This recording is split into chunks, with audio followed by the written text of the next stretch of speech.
اللهم صل على سيدنا محمد وعلى آل سيدنا محمد. Assalamualaikum warahmatullahi wabarakatuh. Waalaikumsalam warahmatullahi. Alhamdulillahi rabbil alamin. Wassalatu wassalamu ala sayyidil mursalin wa ala alihi wa sahbihi ajma'in.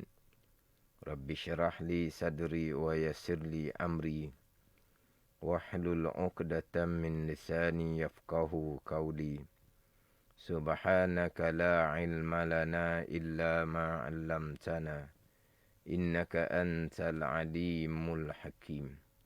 Wala haula wala quwwata illa billahil aliyyil azim.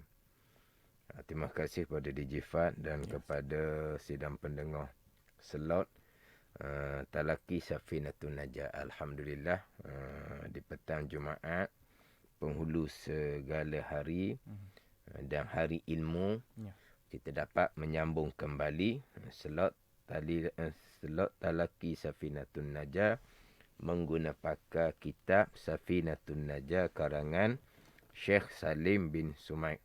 Jadi insya-Allah untuk pendengar yang memiliki kitab Safinatun Najah edisi Jawi, muka surat 3, muka surat 2 bahagian ketiga daripada atas.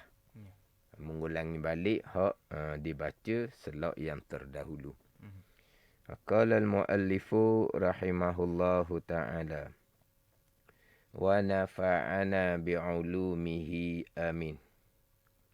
Wa sallallahu ala sayyidina Muhammadin khatamin nabiyyin wa alihi wa sahbihi ajma'in. Terjemahan di bawah. Dan mudah-mudahan dirahmat oleh Allah Subhanahu wa taala atas penghulu kami Nabi Muhammad sallallahu alaihi wasallam yang kesudah-sudahan daripada segala nabi-nabi. Jadi selepas dimulai kitab dengan Bismillahirrahmanirrahim, disusuli dengan Alhamdulillahirabbil alamin. Jadi penggang kitab menyusuli dengan doa kerahmatan ke atas Nabi sallallahu alaihi wasallam. Doa kerahmatan ke atas Nabi sallallahu alaihi wasallam. Tu kitab orang mengajar pun sama juga, dimulai dengan bismillah, kemudian alhamdulillah, kemudian selawat dan salam ke atas Nabi sallallahu alaihi wasallam. Jadi ini doa, mudah-mudahan Allah Taala beri rahmat atas penghulu kami. Penghulu kami itu terjemahan kepada Sayyidina. Sayyidina. Terjemahannya penghulu kami, pimpinan kami, itu Sayyidina. Ikutan kami, itu Sayyidina. Dan mana hak ni ditambah oleh ulama. Yang asalnya perintah Nabi sallallahu alaihi wasallam, qulu Allahumma salli ala Muhammad wa ali Muhammad. Kata olehmu, Allahumma salli ala Muhammad. Allahumma salli ala Muhammad. Ya Allah, birahmat oleh kamu atas Muhammad. Tak ada didatangkan Sayyidina. Hanya sebut ala Muhammad. Jadi kalau sini enggak, wa sallallahu ala Muhammad. Sebab Nabi perintah, qulu kata olehmu, Allahumma salli ala Muhammad wa ali Muhammad. Bukan kata Allahumma salli ala Sayyidina Muhammad wa ali Sayyidina Muhammad. Tidak. Jadi ulama tambah Sayyidina ni atas jalan beradab, sulukul adab. Atas jalan beradab. Maka disunatkan tambah Sayyidina sebelum sebut nama Nabi Muhammad sallallahu alaihi wasallam. Jadi ini hak perkara yang timbul khilaf di kalangan ulama lah. Kalau kita contohlah dalam kita sembahyang, kita ada selawat selepas daripada tasyahud. Selawat. Selawat atas Nabi dan atas keluarga Nabi selepas daripada tasyahud akhir contohnya. Allahumma salli ala Sayyidina Muhammad wa ala ali Sayyidina Muhammad kama sallaita ala Sayyidina Ibrahim sampailah kepada Hamidum Majid. Jadi kita berselawat selepas tasyahud akhir dengan tambah Sayyidina. Jadi tambah Sayyidina ni di sisi pandangan ulama yang bermazhab Hanafi, Hanafiyah, dan juga di sisi pandangan ulama yang bermazhab Syafi'i, Asy-Syafi'iyah, sunat tambah Sayyidina. Adapun di sisi ulama yang bermazhab Maliki, ulama di sisi ulama bermazhab Hambali, Hanabilah, menyatakan bahawa tak sunat tambah. Allahumma salli ala Muhammad wa ala ali Muhammad. Sebab apa tak sunat tambah? Sebab Nabi tak bubuh pun Sayyidina. Nabi tak tambah pun Sayyidina. Kita tak payah tambah-tambah lah. Yang duk tambah hak Nabi tak suruh. Sebab Nabi ajar dah selawat.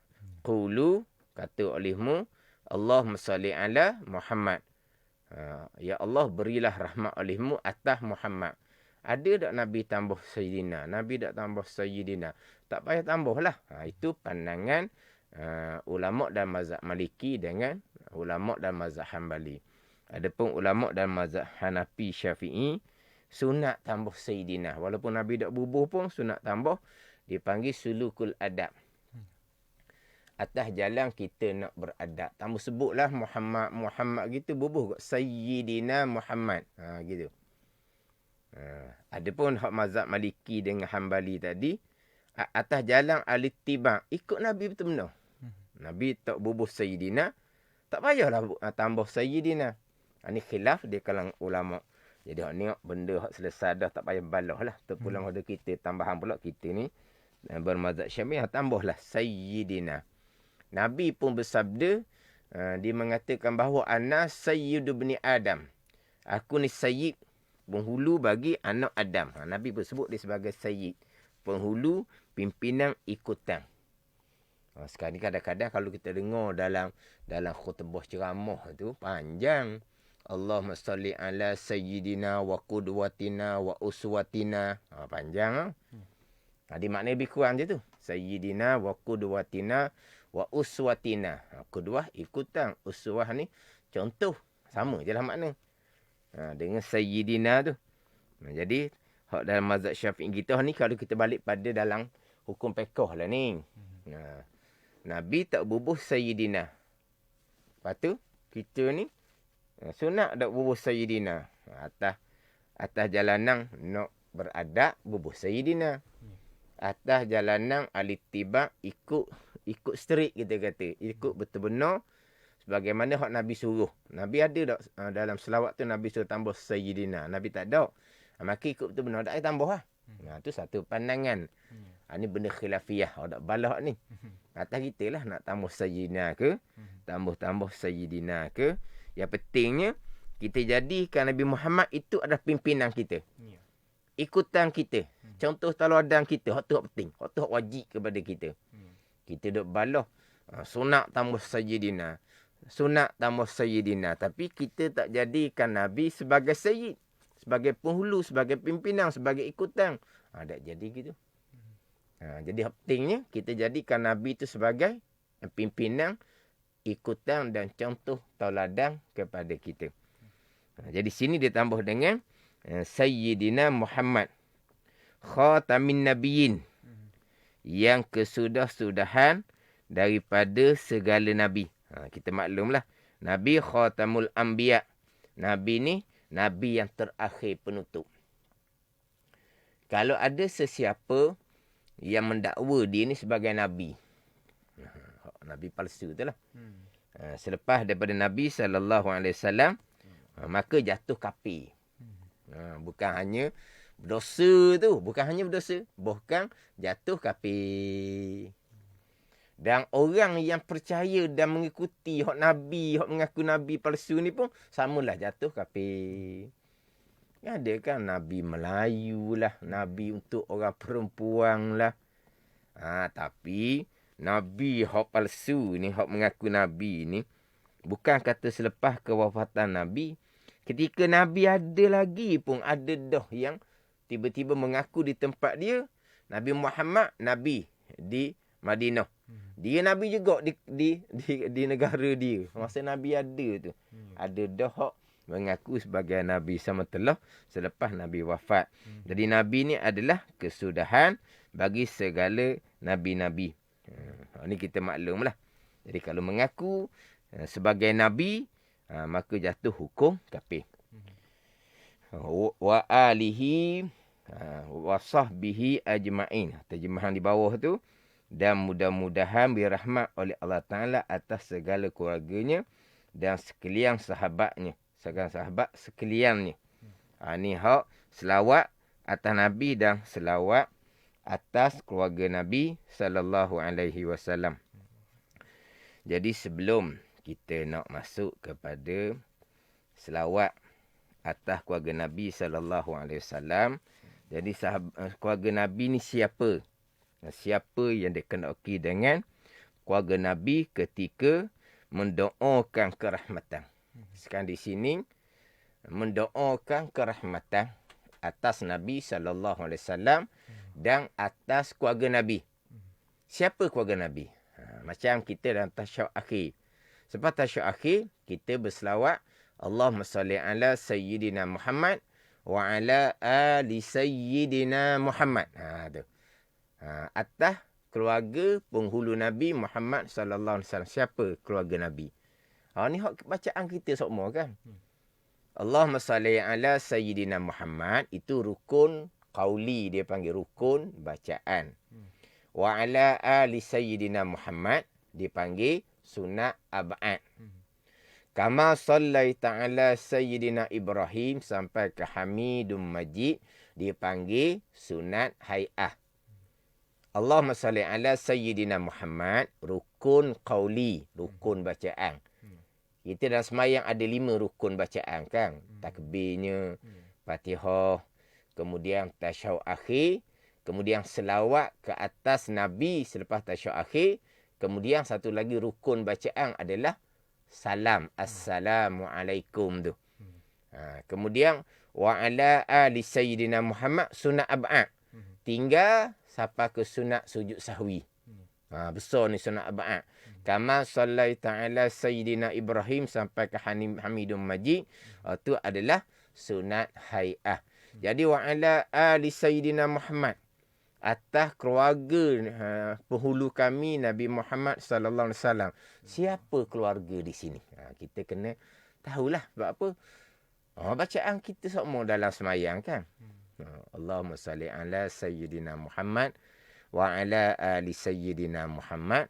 Siapa keluarga Nabi Muhammad? Tak tahu. Jadi baca semua-semua daripada budak sampai ke mati, itulah bacaan dalam sembahyang. Tiba-tiba tak tahu makna. Jadi sebelum kita nak pergi kepada apakah makna siapakah keluarga Nabi sallallahu alaihi wasallam, kita sesadah hak selawat atas Nabi sallallahu alaihi wasallam, kemudian selawat atas keluarga Nabi sallallahu alaihi wasallam, macam boleh benda ni boleh berhenti sekejap lah. Sebab saya nak ni soalan hak minggu lepas. Soalan hak minggu lepasnya Kapten Haikal. Dia tanya solat sahur rapat sunnah Nabi sallallahu alaihi wasallam. Kita maklumlah.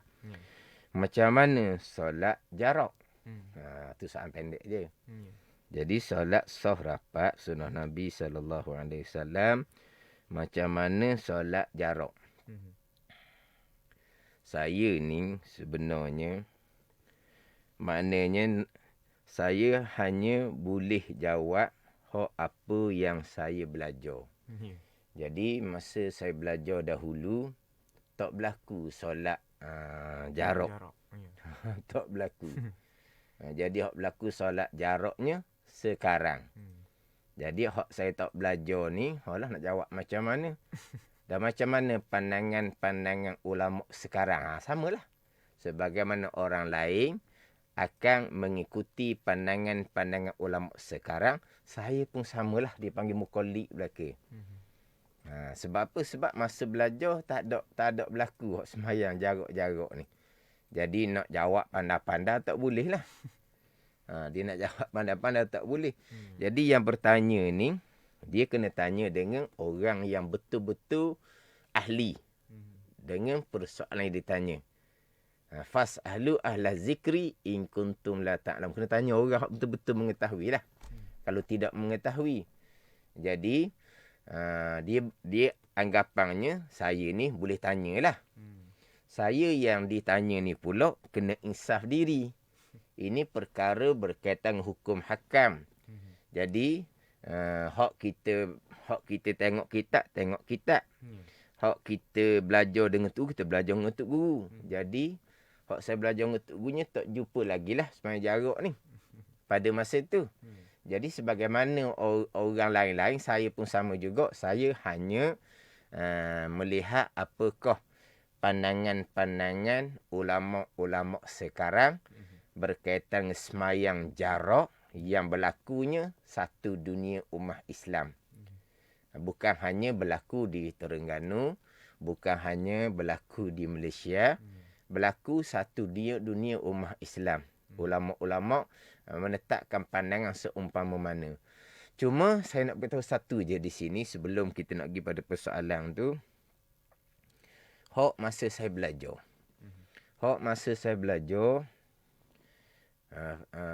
Timbul persoalan.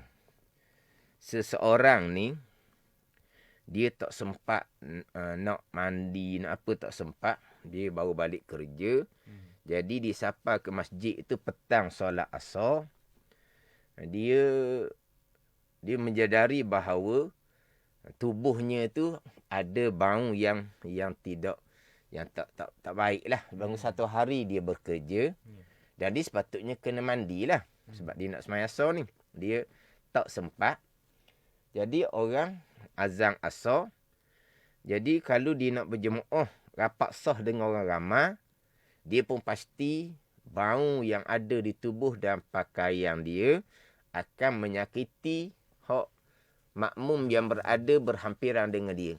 Kalau pasti menyakiti, masuk sembahyang juga, maka hak tu salah lah seumpama tu. Sebab kita menyakiti dan kita ganggu orang sembahyang dengan bau kita, bau tubuh dan pakaian kita. Macam mana kalau kita kebetulan sembahyang di sebelah orang yang berbau busuk. Adakah sembahyang kita tu tidak terganggu?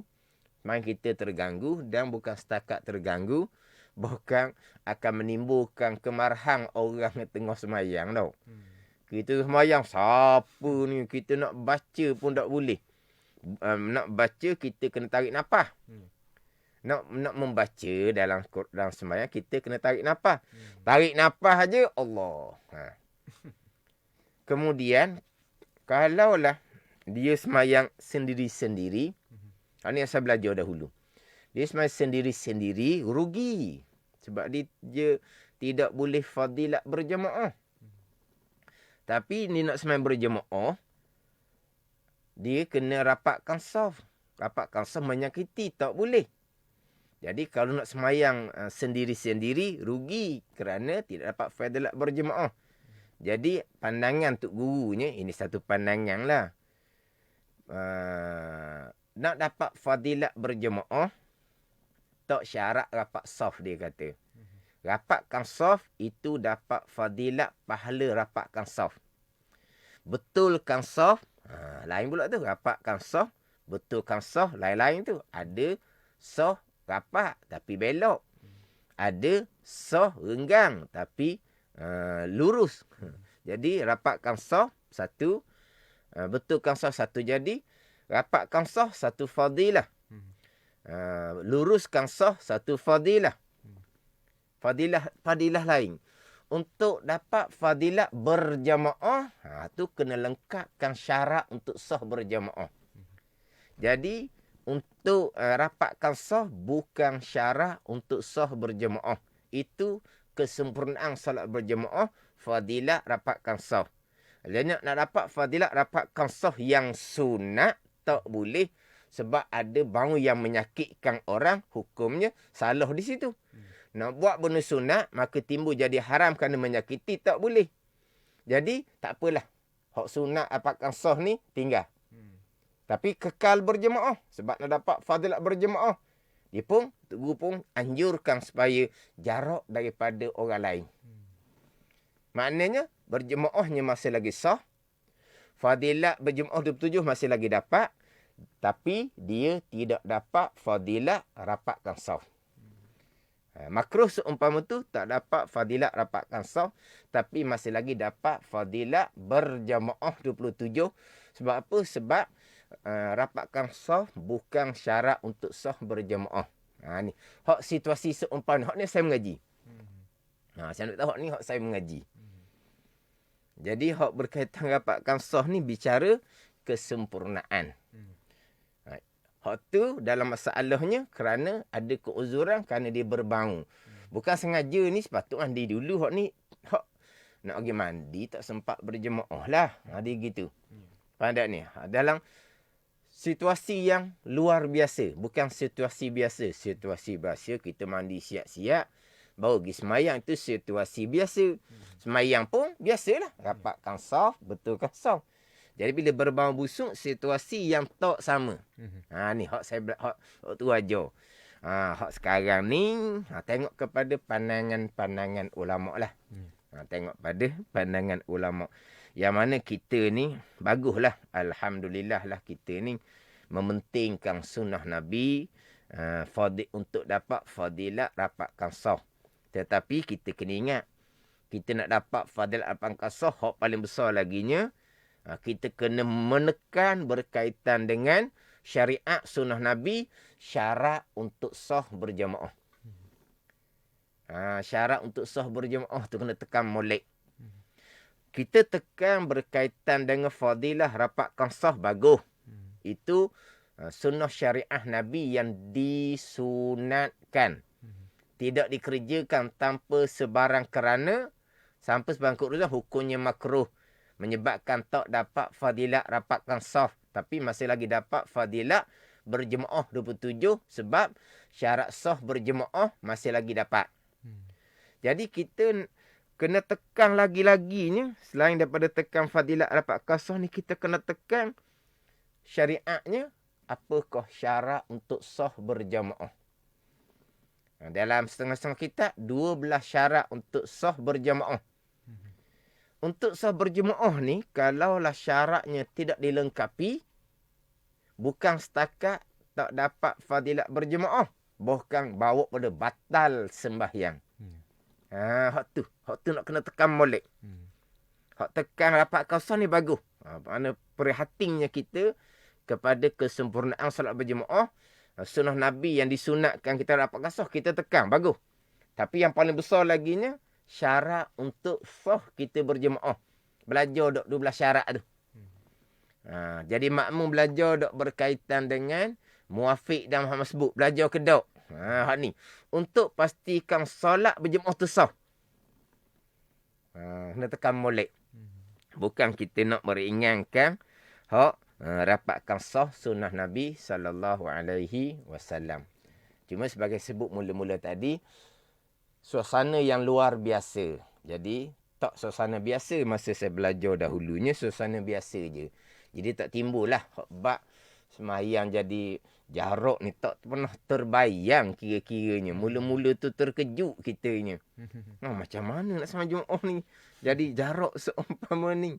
Lepas tu, dah masa belajar tak jumpa, akhirnya kita dengarlah pandangan-pandangan ulama satu dunia. Berkaitan dengan merapatkan sah sunnah Nabi, tiba-tiba ditinggalkan solat berjemaah dalam keadaan jarak. Kenapa? Kerana untuk menyelamatkan diri daripada kemudaratan. Itu pun syariat sunnah Nabi SAW. Jadi ulama-ulama membuat ketetapan, kemudian pihak berkuasa pun memutuskan SOP peraturan. Jadi mematuhi peraturan yang ditetapkan oleh pihak berkuasa pada perkara yang bukan maksiyah, bukan berdosa, kita kena turut akan perintah daripada pemerintah pada perkara yang bukan maksiyah. Itu pun syariat sunnah Nabi SAW. Jadi panjang tapi waktu kita pergi kepada, kita boleh membaca waktu pandangan-pandangan ulama satu dunia. Dia gitu je lah. Saya tak ada kelayakan nak cerita, tak ada autoriti nak cerita. Sebab saya pun macam orang ramai-ramai juga. Saya hanya melihat mereka menjarutkan sah ni apa kerana dia. Pada masa Nabi tak berlaku, pada masa sahabat tak berlaku. Dikias kepada masalah apa. Saya hanya mengambil pandangan tu sahaja. Maka untuk saya tak tahu sebab saya tak mengaji. Tiba-tiba, ada juga ulama-ulama yang tidak bersetuju. Ini masalah pekoh. Masalah pekoh ni sidang pendengar kena faham lah. Kita bukan macam masalah tauhid. Masalah tauhidnya satu jalan sahaja. Pekoh ni adalah khilaf di kalangan ulama. Tapi kebanyakan ulama macam mana? Kita tu kebanyakan ulama lah. Kemudian di tempat kita pandangan ulama, kemudian diterima pakar oleh pihak berkuasa agama pandangan mana? Kita tu itulah hukumul hakim yaqta'ul khilaf. Ketetapan pihak berkuasa agama ni di bawah kuasa raja-raja Melayu kitanya, dia akan memutuskan perselisihan pandangan. Kita tu pandangan yang dipilih oleh pihak berkuasa ini. Kalau timbul pandangan berbeza, itu khilaf dalam persoalan fiqh lah artinya. Dasar pelik tu. Ada juga. Tapi kalau ada lah, macam contohlah. Tanya saya pun jawab ikut pandangan saya, belajar pun tidak dalam perkara ni. Adalah orang tengok tu. Ustaz Awang pun bunyi dah contoh. Tapi Ustaz Awang ni bukan saya seorang. Ramai orang nama Ustaz Awang. Ustaz Awang bunyi dah contohnya lah. Ustaz Awang pun komplain dah contohnya. Dah siapa Ustaz Awang yang bunyi tu? Siapa Ustaz Awang yang komplain tu? Ulama muktabar ke? Min kibaril ulama ke? Ulama besar ke? Ada ustaz biasa. Ada ustaz biasa? Ada autoriti ke? Ustaz Awang tu mufti ke? Ada apa tu? Kita tak nak orang awam ni. Bunyi je satu ustaz. Satu ustaz tu bunyi dah. Komplain dah. Siapa ustaz tu? Kita kan tengok situ pula. Kita nak cari pandangan yang bertepatan dengan pahaman kita. Tak boleh gitu. Kita dalam suasana wabak penyakit ujian daripada Allah ni. Janganlah kita suasana tu kita gunakan untuk bertelingkah. Perkara-perkara furu' agama, perkara fiqh khilafiyah. Kita pakai pandangan ulama satu dunia. Tapi ada juga tempat-tempat lain. Tempat-tempat lain, mereka ada ulama mereka. Negara-negara Islam yang lain, suasana mereka tidak sama dengan kita. Hendak ni. Itu ulama di satu negara umat Islam berpandangan begiang-begiang. Itu di tempat mereka. Suasana yang berbeza dengan tempat kita. Ada ni. Tapi kita terima je lah. Kita tak persoal pun pandangan ulama di tempat negara sendiri-sendiri tak persoal. Itu tempat mereka, suasana tempat mereka. Tapi ulama-ulama ni sama sahaja. Mereka semua memikirkan berkaitan dengan ummah. Bukan hanya memikirkan berkaitan dengan Covid. Ulama-ulama ummah Islam, pemimpin Islam sama je. Mereka pun memikirkan berkaitan dengan ummah. Bukan hanya memikirkan berkaitan dengan Covid. Macam sekarang lah.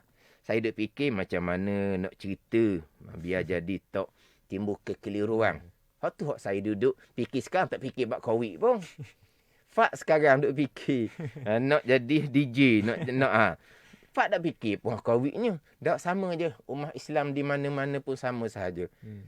Mana ulama-ulama pihak berkuasa agama samalah. Mereka memikirkan berkaitan dengan ummah. Bukan hanya memikirkan berkaitan dengan Covid. Ummah Islam sama sahaja. Mereka takut pada Covid. Dan mereka lebih takut kepada Allah yang menurunkan Covid. Sama je. Semua orang Islam sama saja. Takut kepada Covid. Dan lebih takut kepada Allah Ta'ala yang menurunkan Covid. Sama je. Tapi takut akan Covid berbeza dengan takut akan Allah Subhanahu Wa Ta'ala yang menurunkan Covid. Jadi dalam suasana sekarang ni, orang-orang agamawan lah sepatutnya kena berhati-hati. Memanglah kadang-kadang kita ni ada pandangan-pandangan sendiri. Itu pandang kita sendiri yang ilmu cetek kodoh kita. Tak perlulah kita nak highlightkan pandangan-pandangan kita sendiri. Kita turutlah pandangan-pandangan hok kebanyakan ulama'. Macam sebut tadilah, bukan ulama' di Terengganu, di Malaysia, satu dunia umat Islam. Tapi sebagai saya sebut tadilah, ini perkara pekoh, memang tidak akan timbul persepakatan, akan timbullah pandangan-pandangan yang berbeza. Tapi kita turut pandangan hok kebanyakan, pandangan yang diterima pakar di tempat kita kena gitulah. Pada ni. Jadi, saya pun tak pandai nak cerita sebab saya pernah bercerita perkara seumpama ni. Tapi ini dalam siaran radio yang lain. Adalah yang tulis di komen FB tu, didatangkan ayat Al-Quran supaya hati-hati dengan tipu daya Yahudi dan Nasara. Di situ. Lepas tu ditambah di bawah tu, ustaz yang bercakap ni, ustaz yang berkepentingan dengan kerajaan kerana nak jaga periuk nasi. Dia begitu. Kata astagfirullah, saya ni bukan kerja dengan kerajaan, kata. Saya tak pernah kerja dengan kerajaan. Dia panggil apa? Dia panggil pendakwah bebas. Itu maksud dia bukan kerja dengan kerajaan lah. Saya tak pernah ada kepentingan dengan kerajaan. Saya tak pernah kerja dengan kerajaan. Walaupun atas nama imam ke, bila ke, mubaligh ke, takmir ke, saya tak pernah kerja dengan kerajaan. Dia kata, ni ustaz ni, jaga periuk nasi dengan kerajaan, dia kata gitu. Jangan seumpama tu lah. Tu tak boleh gitu. Kita tuduh-tuduh seumpama tu. Saya hanya sebut tadi je. Saya sebagaimana ramai-ramai, maknanya turut pandangan-pandangan yang dikemukakan alasan-alasan oleh ulama'-ulama' kita. Tapi pasti ada pandangan yang berbeza. Pasti kita sendiri pun ada perkara-perkara yang, yalah, mungkin kita rasa pasal lain, tapi kita kena insaf diri. Kecetekan ilmu yang ada pada kita tidak melayakkan kita nak persoal perkara yang disepakati satu dunia, kemudian di tempat-tempat lain yang berbeza keadaan, berbeza suasana, berbeza pandangan pihak berkuasa mereka, itu tempat masing-masing lah. Ni sebagai contoh lah. Jadi panjang pula kita wa alihi wa sahbihi ajma'in tu dok berhenti sekejap sebab kita nak jawab. Kita jawab soalan tu lah. Mula saya fikirnya tambah, yalah kata ni soalan rapatkan sah, jarakkan sah ni, kita rasa dalam jawapan-jawapan ulama'-ulama' kita pun rasa sudah lengkap. Atas kita nak mencari je lah. Kalau kita nak mencari pandangan yang sesuai kita cari sesuai kita. Kita tolak lah. Yang tak sesuai kita ada orang seumpama tu. Cari tak sesuai gitu. Kita cari pandangan-pandangan. Mereka siapakah mereka gitu. Ustaz mereka. Ustaz mana ni? Ustaz biasa-biasa. Ustaz biasa-biasa. Mengajar hukum biasa-biasa. Mengajar bab sifat 20. Mengajar bab semayang. Mengajar bab sifat hati. Itu ustaz biasa-biasa. Sebab ilmu yang dia ajar tu ilmu fardhu ain, ilmu biasa-biasa. Jadi apabila berlaku suasana yang luar biasa, kena tak boleh pakat ustaz dah, pakat ulama'-ulama' yang lebih besar. Gitu je. Macam ustaz biasa-biasa lah. Setakat biasa je. Bahawa ni keadaan yang luar biasa lah. Luar biasa. Ni sebagai contoh. Pernah lah didatangkan dalam FB gambar di foto ni. Di foto ni pada masa bulan Ramadan. Sembahyang tarawihnya rapat. Sampai masa sembahyang raya Aidilfitri lah. Rapat. Maka timbullah tengok tu di foto ni. Kerajaan mereka, kerajaan Thailand, Buddha. Tapi sembahyang rapat. Kita kerajaan Islam, sembahyang jarak. Jadi dibuat banding gitu. Sekarang di foto ni ialah naratiwat. Bukan kata semayang rapat ke jarak. Jumaat pun ditangguhkan pada masa sekarang. Sebab tempat mereka tinggi. Pada masa Ramadan tu, termasuk pada masa Hari Raya Aidil Fitri tu, mereka tidak ada, kosong di selatan Thailand tu. Lama dah mereka dah dengar perkataan Covid tu. Lepas tu mereka semayang rapat. Semayang raya pun rapat ramai-ramai. Lepas daripada tu. Lepas dah tu, kena dia panggil yang keberapa pun. Dia panggil apa? Round ke apa? Yang pertama, yang kedua. Gelombang. Gelombang yang keberapa, wallahu alam lah. Kena gelombang berlarutan sampai sekarang. Bukan kata semayang tu jarak. Semayang Jumaat pun ditangguhkan. Setengah-setengah tempat, Jumaat pun ditangguhkan. Sekolah kerajaan, sekolah pondok pun ditutup sementara sampai masa sekarang. Yang pada masa sebelum tu memang tak ada ni ujian daripada Allah Subhanahu Wa Taala. Tapi ulama-ulama di foto ni terima. Pada masa semayang jarak mereka terima. Pada masa ditangguhkan sementara semayang Jumaat mereka terima. Itu dia alim ulama, orang yang betul-betul berilmu. Atau guru. Saya ni macam saya ni ustaz biasa je. Orang baru-baru je panggil ustaznya. Orang kawan lama-lama panggil nama je. Kawan lama-lama panggil nama je. Kawan kapung panggil nama je. Tak ada apa je. Kawan kapung panggil nama. Tak apa. Ustaz tu tinggi dah. Nama tinggi dah. Ustaz biasa je. Jadi persoalan yang luar biasa, kena cari pandangan ulama-ulama. Pandangan para muftinya macam mana. Semua orang tak selesa semayang jarak ni, semua orang tak selesa. Tapi kita terimalah dalam suasana sekarang. Boleh berjemaah, alhamdulillah. Boleh Jumaat pun, alhamdulillah. Di Terengganu kita, program masjid boleh berjalan macam biasa. Kuliah berjalan macam biasa. Itulah sebesar-besar rahmat daripada Allah Subhanahu Wa Taala. Jadi mudah-mudahan Tuhan tarik wabak penyakit ni sampai masa kita boleh balik kepada situasi biasa. Kembali kepada semayang rapat macam biasa. Untuk dapat kesempatan salat berjemaah. Tapi yang besar laginya, kita kena pastikan bahawa kita solat berjemaah biarlah lengkap dengan syarat-syarat untuk sah solat berjemaah. Dia ada 12 syarat tadilah. Nak tak kena tahu kita kalau makmum muafiq macam mana hukumnya, macam mana. Kalau kita masbuk macam mana hukumnya, macam mana. Hak tu hak berkait dengan syarat untuk sah solat berjemaah. Syarat tu tak cukup, bukan hanya tak dapat fadilat berjemaah, tetapi batal sembahyang.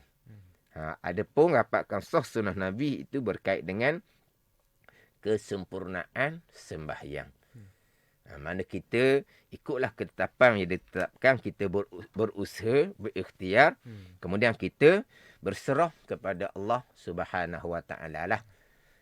Pegangan kita tetap dah fahuwa yashfin. Ia Allah lah yang menyembuhkan. Itu pegangan kita. Kata Nabi Ibrahim AS, wa iza maritu fahuwa yashfin. Dan bila sakit oleh aku, maka Allah lah yang menyembuhkan. Itu pegangan kita. Bukan ini ilmu perubatan yang menyembuhkan kita. Allah yang menyembuhkan kita. Betul lah pegangan. Ayat sebelum tu. Itu perkataan Nabi Ibrahim AS. Wa iza maritu fahuwa yashfin. Bila sakit oleh aku, maka ia ya Allah yang menyembuhkan. Itu surah Syu'ara ayat yang ke-80. Ayat yang ke-79. Allah Ta'ala menghikayatkan kata-kata Nabi Ibrahim AS. Wallazi huwa yut'imuni wa yaskin. Dan ia Allah lah. Dan yang mana ia Allah yang makan akan aku. Allah yang minum akan aku. Allah yang makan. Tapi kita bukan nganga mulut tunggu Allah ulu makanan. Kita carilah makanan. Tapi hakikatnya boleh makan tu Allah yang beri aku makan. Itu pegangan kita. Tapi Allah yang beri aku makan, lepas tu tak usah pergi cari apa-apa tau. Nganga mulut gitu je. Pergi carilah makanan. Tapi pegangan kitanya, siapa yang beri makan akan daku? Allah Ta'ala yang beri makan akan daku. Dan bila sakit oleh aku, maka ia ya Allah yang menyembuh akan daku. Tapi ikhtiar usahanya berobatlah. Usahakanlah. Vaksin ke, ikut SOP ke, ikut sebagaimana yang ditetapkan. Tapi sembuh tak sembuh, selamat tak selamat, semuanya datang daripada qada dan qadar Allah Subhanahu Wa Taala. Itu usaha syariah. Kemudian kita tawakul, berserah kepada Allah, dan kita kena banyak redha lah dengan musibah, dengan kesukaran yang diuji oleh Allah Subhanahu Wa Taala kepada umat Islam satu dunia. Mudah-mudahan Allah Taala menarik kembali wabak penyakit yang diuji oleh Allah Subhanahu Wa Taala. Jadi wa alihi wa sahbihi ajma'in, doa kerahmatan ke atas keluarga dan sahabat Nabi ni kita akan sambung insya-Allah di selok akan datang. Wallahu a'lam. Jadi terima kasih ucapkan kepada Al-Fadil Ustaz Wan Junaidi bin Wan Jaafar kerana telah pun berkongsi ilmu yang sungguh bermanfaat kepada kita semua, dan terima kasih juga kepada anda semua yang mendengarkan kami secara frekuensi ataupun juga yang menonton kami secara langsung di ruangan Facebook Live Manis FM. Terima kasih juga kepada anda semua yang menanyakan soalan seperti Wan Fahmi. Semuanya kita nak baca di sini, ramai juga Asmadi Manan. Terima kasih banyak-banyak kepada anda semua.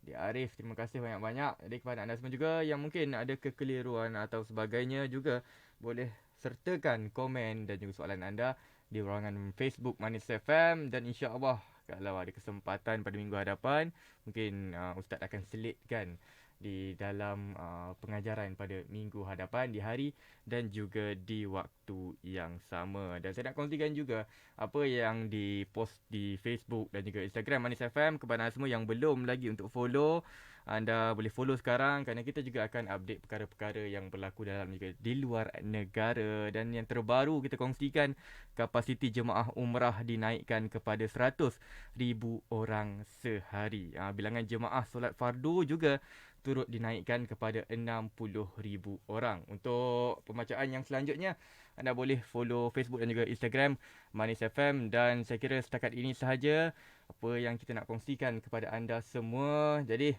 kepada anda semua juga, kami doakan agar segala urusan anda dipermudahkan, dan lagi menjelang 2 hari menjelang 3 Oktober 2021, sesi pembukaan sekolah akan dibuka.